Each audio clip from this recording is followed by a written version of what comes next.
Balimao, un moment très très urgent. Billet lundi 30 mai 2022.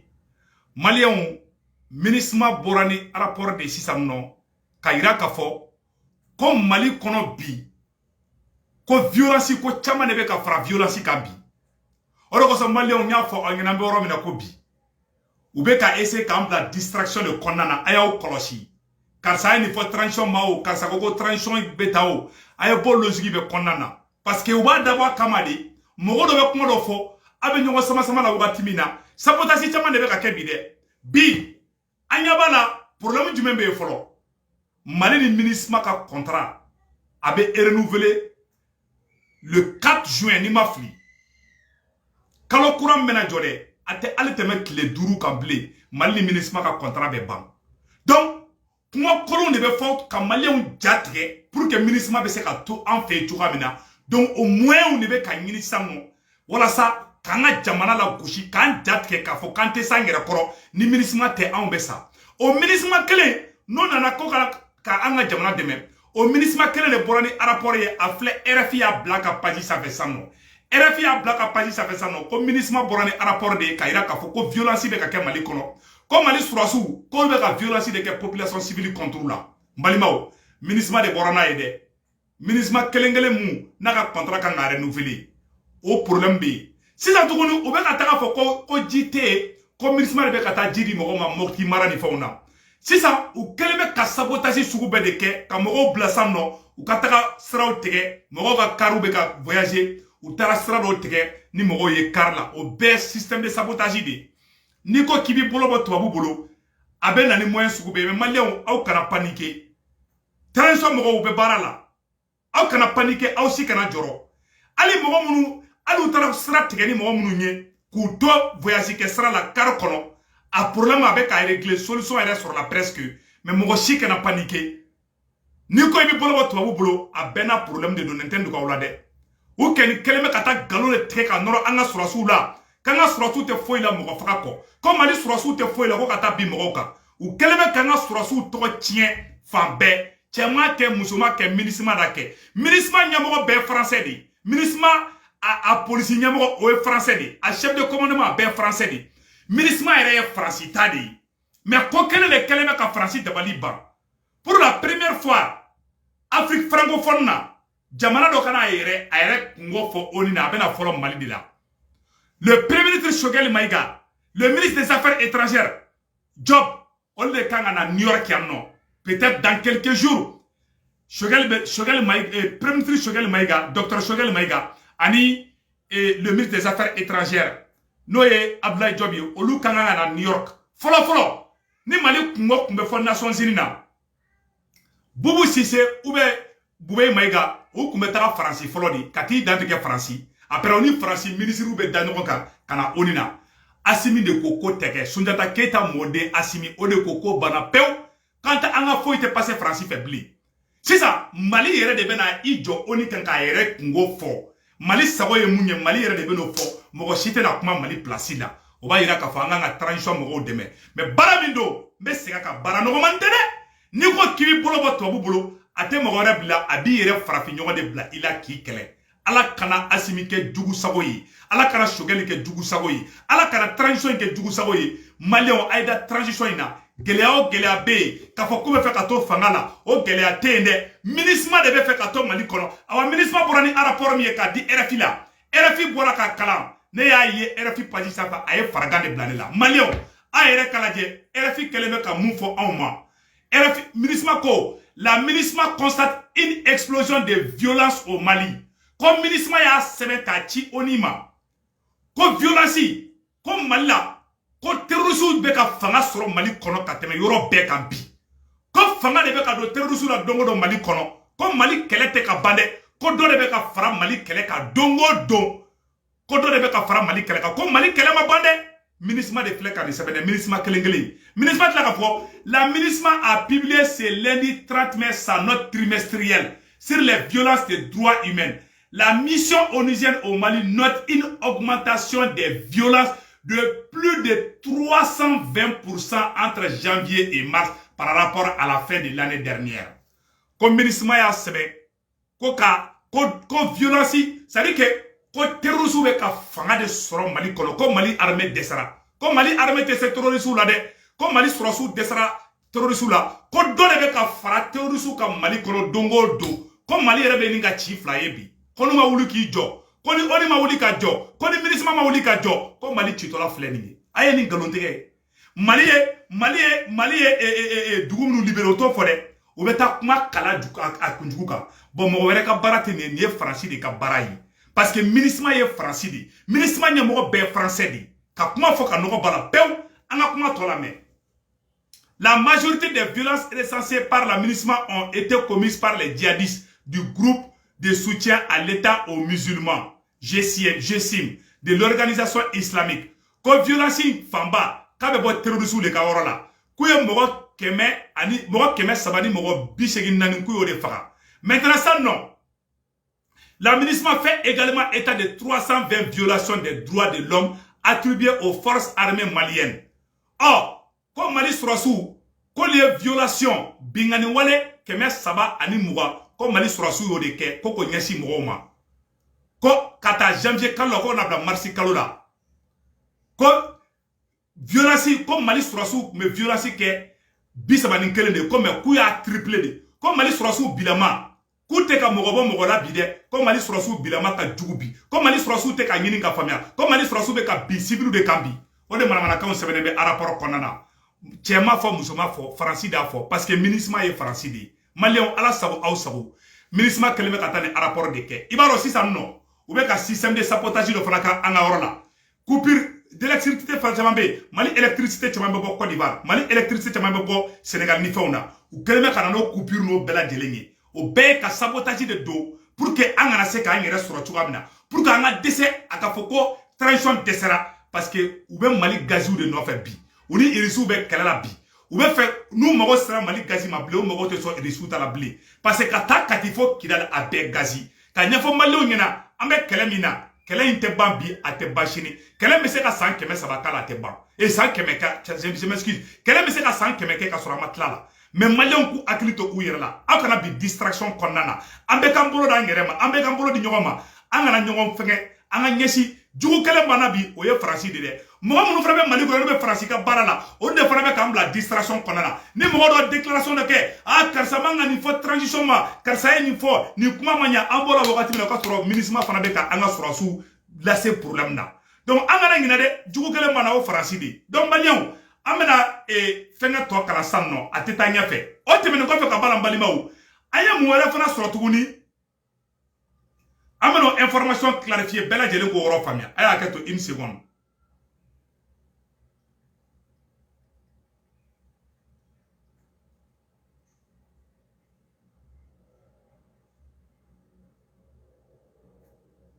si ça ou keleme ka plan kura do de kesan no Burkina Faso ou be ka terrorisme fa Burkina sisa Burkina be wulila ko tout ka président fait ko Assimi be ka gagner c'est ça pour que Burkina be kana se parce que dami ba mu ye coup d'état ke Burkina o be Franci de ka bara la sisa o ma dogo mo shila blé c'est ça Franci be ka Burkina président kura de me ka terrorisme fa Burkina sisa wala sa aka foko fanga be Burkina la ka tena Malika mo be kalon tike ko terrorisme keleme ka Mali fam be mine o de plan be ka Mali to tiɲɛ ka Mali la gosi wala sa be ka sara Malinga wala sa ka foko no ko Mali te foyer irisu te foyer Assimi be ka mogo bloku de Choguel be ka mogo bloku de o de plan be ka soro Assimi te ka mogo bloku de Assimi be bara yere de la donc o be ka ni plan de tracer wala sa Burkina be kana wulu si sa o ko Burkina terroriste nyamo ba do be no ko fagara ou bien ka Burkina sangorota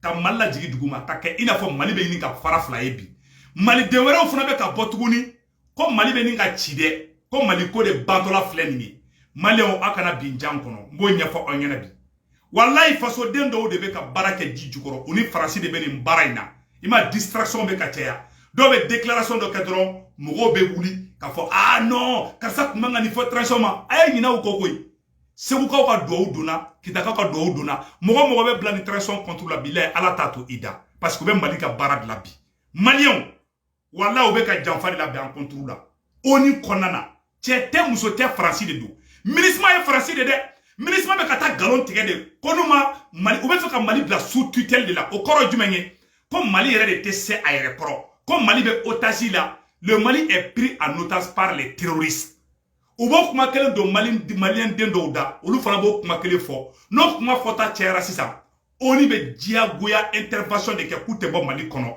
k'u malien denw ko Mali be insécurité la u bɛ ka malien den wɛrɛw de sara awa malien den wɛrɛw fana be yen minnu bɛ ka I fara ɲɔgɔn kan dogo la minnu bɛ fɛ ka bɔ transition in contre la o dogolen tɛ mɔgɔ si la u bɛɛ bɛ ka commencer ka kuma dɔɔni dɔɔni ni dɔ kumara yan fɛ dɔ bɛ kuma yan fɛ sinikɛnɛ dɔ bɛ kuma an bɛ to distraction kɔnɔ donc restons vigilants an b'o fɔ transition mɔgɔ fana na bɛɛ ka to vigilance kɔnɔna na ala an y'a mɛnli mun kɛ k'a fɔ ko an ka mobili dɔw bɛ yen nɔ an ka car de transport dɔw bɛ yen nɔ ko bandi armée dɔw kɛlen bɛ k'u minɛ u bɛ rançon ɲini na o bɛɛ problème bɛɛ bɛ régler mɔgɔ si kana paniquer ka ɲɛfɔ ɲɛna an ka hakili sigi dɛ transition bɛ baara in na dɛ mais janfa bɛ kala bɛ Faransi fɛ janfa bɛ kala bɛ MINUSMA fɛ MINUSMA ka contrat de bantɔla don pour que MINUSMA ka to Mali kɔnɔ MINUSMA bɛ galon de tigɛ sisan ko Mali bɛ insécurité la ko Mali yɛrɛ de ko ça ne va pas donc an m'u ɲɛfɔ bɛɛ lajɛlen na dɔ de bɛ k'a fɔ ko ka Faransi to yan a ye bloqué ka ban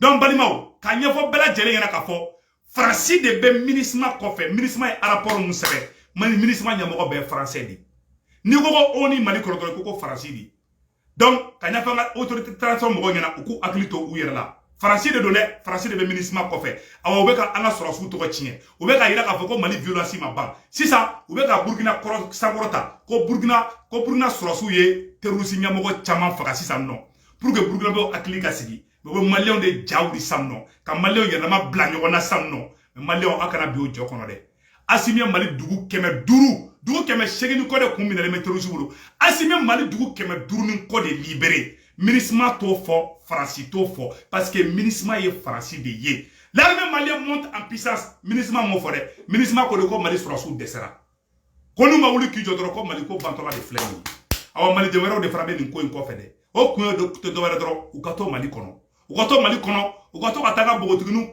olu ta dɔrɔn k'o bɔsana i m'a ye gogo dɛsɛ bɛ Bamakɔ san na i bɛ taga ka na hali tɛ go ɲɛnamaninw ye ne yɛrɛ taara ne kunkolo filifili ne ma go foyi ye maliyɛnw o y'a ka go bɛɛ ta hali muso ɲumanin fɛn fɛn bɛ Bamakɔ MINUSMA mɔgɔw o y'a tilancɛ bɛɛ ta aw kɛlen ka ban ka dugu la dɛ donc olu ye blague yɔrɔ donc ka ɲɛfɔ bɛɛ lajɛlen ɲɛna an ka dugu bɛ yɔrɔ min na ko bi walahi ala maliyɛnw a ye da transition mɔgɔ ninnu na dɛ MINUSMA bɛ ka kuma fɔ a bɛɛ nkalon di MINUSMA bɛ kuma la a bɛɛ nkalon di a bɛɛ kun ye dɔrɔn MINUSMA ka se ka to Mali kɔnɔ o dɔrɔn de don donc o tɛmɛnen kɔfɛ ka baara tuguni balimaw an ye mɔgɔ n'i ye Faransi gɛn u bi éliminer dɛ n'u b'i ka garde corps bila i la u b'i yɛrɛ lagali tɛ o bɛ bila i la mais ala kana Assimi ta kɛ ten a ye Laurent Désiré Kabila ka kuma lamɛn a bɛ ka kuma mun fɔ yan yɔrɔ la.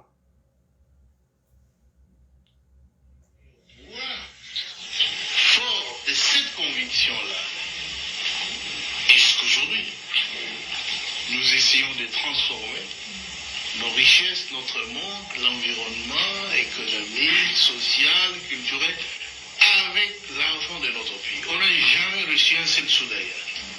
Et voilà qu'ils sont mécontents.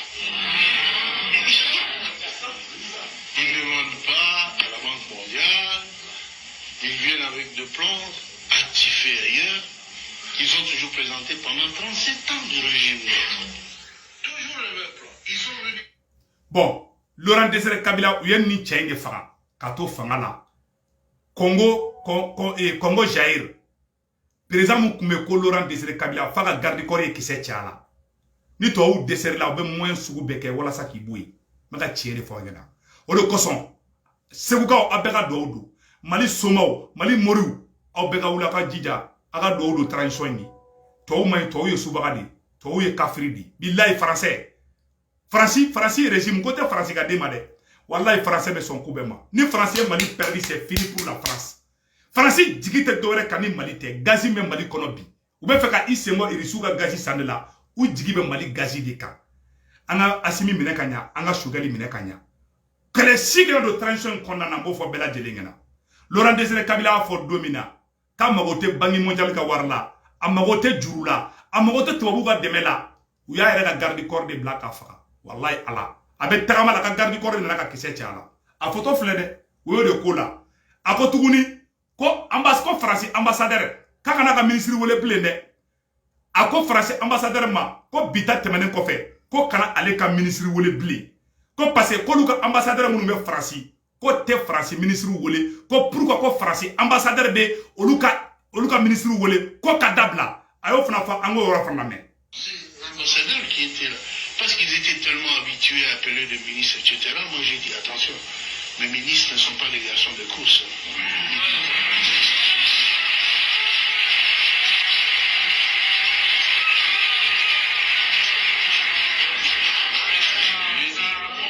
Il faut laisser le ministre résoudre le problème du pays. Si vous allez continuer à les appeler la nuit, des coups de téléphone, qu'est-ce que vous traitez avec eux? Chez nous, nos ambassadeurs ne vont pas faire ça. Ils ne sont pas capables d'appeler de ministres belges ou français ou américains qu'ils aillent chez l'ambassadeur congolais qui va leur dire des choses qu'il faut faire. Non.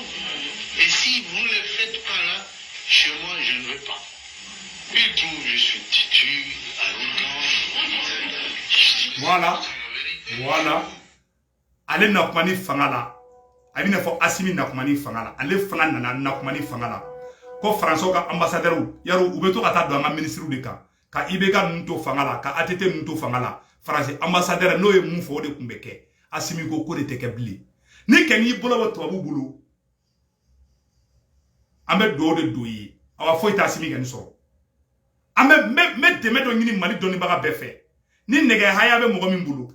Nege haya aya danga surasu ma de. Mali moriu, Mali doso, Mali somao. Mali mogo ba be, Mali doni kela be. Na bi se dono don la. Jamana mogo ba be la bi. Mali doni kela be. Wallahi jamana mogo ba be la bi. Parce que ani munu me kela ko France. Agara jo France la de. France ka kela te bande. France te sege. France te ngina. Awa France ta dabla fana. Na ya damina ta dabla. Fa da jilima. Bilahi France te tentative dabla. Halis ala te metu na ba me ko tentative were kala. Mais ate réglé di. Mais amogo be Mali dembe la bi.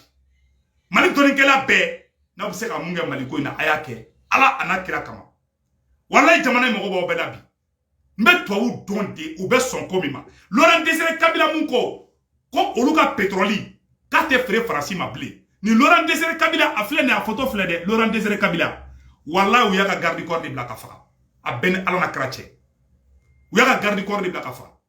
Malien ala kana Mali ke o nyogana si me do alibi. Billahi ne be si dongo do me do ni transition ni. Ba Mali moko bape. Nanye nunu perdu dongo do. Nama shika to joya la ka shibon teke kono. Mo be plan nunu contrôle akana jatiki bulu. Mafaka moko fanani mafaka moko banani. Mais ay wuli bali mo ni be doni do Mali kono. Aw bega wuli anan bolo ni nyogoma. Ala surasu nim nege haya na akrisi be mo bolo. Nim nege haya sibe mo minye ayanga surasu deme. Ala kama fi sabilillah. Akana ke ko Asimika téléphone takachima. Asimia do iyo. Asimima do yo wala ala ba do yi. Nebe ka Mali defasi tante ka ke Asimiye, nte ka ke Sogeli, mbe ka ke Mali kanu ani ala kanu.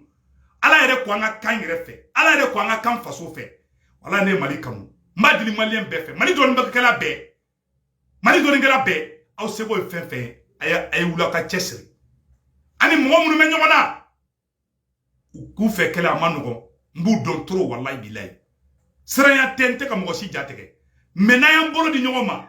To te se fen kele mina djekono oye jama ferentani me siginga kumaka to te se fen kele mina djekono oye jama ferentani ka fo bela jelengena am bekan tege di nyogoma am mogo be anga doninkela bela akera somayo akera chrétien yewo akera muri yewo akera dumso yewo akera dugutigila ka yewo akera cheyo akera muso yewo mogo ni be doni do don ni be se ka jamana indeme ki to ka so kono duwawu ani bara ani ne abise ka surasu deme nege haya ani bara nyumon ani ala delu aka nga surasu deme noyi surasu debe ka anga jamana in defambi jamana in mago ba dembe la bi o de chikan kumene bulu ka fa bela jelengena anga tege de nyogoma pour la première fois Mali de benana oni kono kana Mali kungo fo mogo tena Mali kungo fo Mali place la ko nya fo Mali dembe ngena abo fo de mako tari Mali wanga disi goshi mi Mali yanyai wallahi ala do kanyebi an ka kɛ ɲɔgɔn fɛ an kana ɲɔgɔn détester